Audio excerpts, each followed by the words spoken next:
پہلے میں پاگل یہ سمجھتی تھی درد صرف محبت دیتی ہے، پھر جھاڑو کا تیلا میرے ناخن میں چلا گیا، پھر لوہے کے دروازے کے ساتھ میری کونڈنی وجی، پھر کرکرے کھاتے ہوئے زبان دانتوں کے ساتھ کٹ گئی، پھر میرے پاؤں کی چیچی انگلی بیڈ کے کنارے جا وجی، پھر میرے سجے ہاتھ کی انگلیاں دروازے میں آ گئیں، پھر مجھے پکا یقین ہو گیا ظالموں، درد صرف محبت نہیں دیتی۔ آپریشن کے لیے بے ہوشی کا ٹیکہ لگانے سے پہلے ڈاکٹر نے مریضہ سے پوچھا، آپ کی عمر؟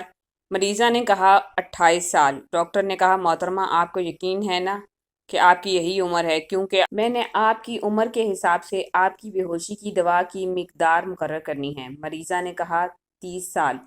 ڈاکٹر نے پھر کہا، آپ دیکھ لیجئے دوائی کی کم یا زیادہ مقدار سے مریض یا تو آپریشن کے دوران ہی ہوش میں آ جاتا ہے یا پھر کومے میں بھی جا سکتا ہے۔ مریضہ 38 سال۔ ڈاکٹر نے پھر کہا، اگر آپ عمر غلط بتائیں گی تو دوائی کی کم و بیش مقدار کا سیدھا اثر گردوں پر پڑ سکتا ہے اور وہ فیل بھی ہو سکتے ہیں۔ مریضہ نے چیختے ہوئے کہا، 49 سال۔ اور اب بھلے آپریشن تھیٹر سے میری لاش ہی کیوں نہ باہر نکلے، میں اس سے زیادہ عمر بالکل نہیں بڑھاؤں گی۔ بیوی نے ایک خبر پڑھنے کے بعد اخبار سے نظر ہٹا کر شرابی شوہر کی طرف دیکھا اور بولی، شراب نے ایک اور انسان کی جان لے لی۔ ذرا یہ خبر پڑھو کہ ماڑی سے ایک شخص منوڑا کی سیر کے لیے لانچ میں بیٹھا۔ نشے میں ہونے کی وجہ سے وہ الٹی سیدھی حرکتیں کر رہا تھا، آخرکار سمندر میں گر پڑا اور ڈوب گیا۔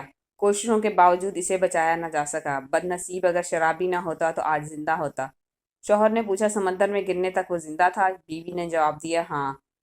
شوہر نے مزید تصدیق چاہی، پانی میں ڈوبنے کے بعد مرا ہوگا؟ بیوی کو تسلیم کرنا پڑا۔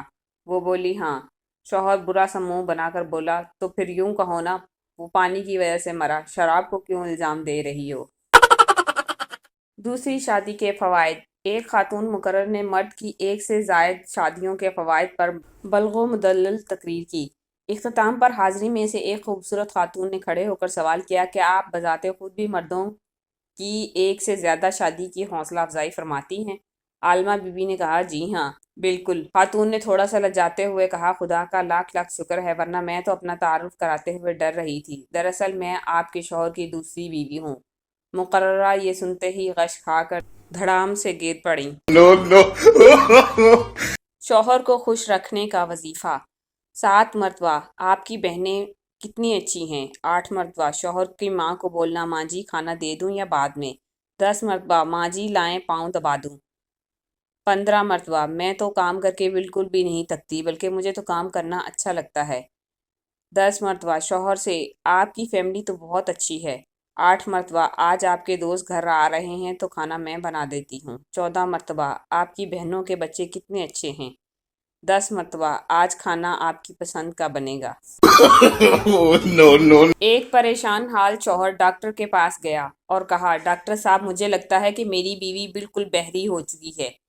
مجھے کئی بار اپنی بات دہرانا پڑتی ہے، تب کہیں جا کر وہ جواب دیتی ہے، بتائیں کیا کروں؟ ڈاکٹر نے مشورہ دیا، پہلے اس بات کا یقین کر لو کہ وہ واقعی اونچا سنتی ہے، پھر اسے چیک اپ کے لیے یہاں لے آنا۔ تم ایسا کرو، آج گھر جا کر 15 فٹ کے فاصلے سے اپنی بیوی سے کوئی بات کہو اور اس کا رد عمل دیکھو۔ اگر وہ جواب نہ دے تو 10 فٹ کے فاصلے سے وہی بات دہراؤ، پھر بھی نہ سنے تو 5 فٹ کی دوری سے کوشش کرو۔ اگر تب بھی جواب نہ ملے تو بالکل پاس جا کر پوچھو۔ اس سے ہمیں اندازہ ہو جائے گا کہ بہرا پن کی شدت کتنی ہے اور علاج میں آسانی رہے گی۔ شوہر گھر آیا تو دیکھا بیوی کچن میں سبزی کاٹ رہی ہے۔ اس نے 15 فٹ کی دوری سے پوچھا، بیگم آج کھانے میں کیا پکا رہی ہو؟ بیوی نے کوئی جواب نہ دیا۔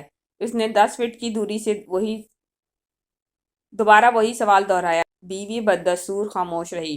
وہ اپنا کام کرتی رہی۔ پریشان ہو کر 5 فٹ کے فاصلے سے پوچھا، بیگم پوچھ رہا ہوں آج کھانے میں کیا ہے؟ لیکن پھر بھی کوئی جواب نہ آیا۔ آخرکار وہ بالکل قریب صرف 3 فٹ کے فاصلے پر جا کر بولا، بیگم میں نے پوچھا ہے آج کیا پکا رہی ہو؟ بیوی نے سر اٹھایا اور غصے سے جواب دیا، چوتھی بار بتا رہی ہوں کہ آلو گوشت، آلو گوشت، آلو گوشت۔ اسموگ نے ایسا اندھیر مچا رکھا ہے کچھ صاف نظر نہیں آتا۔ رات 10 بجے میں یوں ہی چہل قدمی کو نکلا تو پارک کے پاس چادروں میں بکل مارے دھندلے 2 ہیولے دکھائی دیے۔ مجھے لگا نومی اور اس کا بھائی ہیں۔ میں نے یوں ہی روب جمانے کے لیے ذرا قریب جا کر کہا، او نومی، اسموگ میں کیوں باہر پھر رہے ہو؟ چلو بھاگو گھر جاؤ۔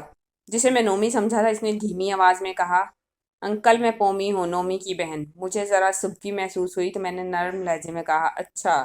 اس کے ساتھ کھڑے دوسرے چادر پوش کے کندھے پر ہاتھ رکھ کر کہا نومی میاں بیمار ہو؟ نومی بولا نہیں، مگر میرا ہاتھ چھٹک دیا۔ پومی کی آواز آئی انکل یہ نومی نہیں ماما ہیں۔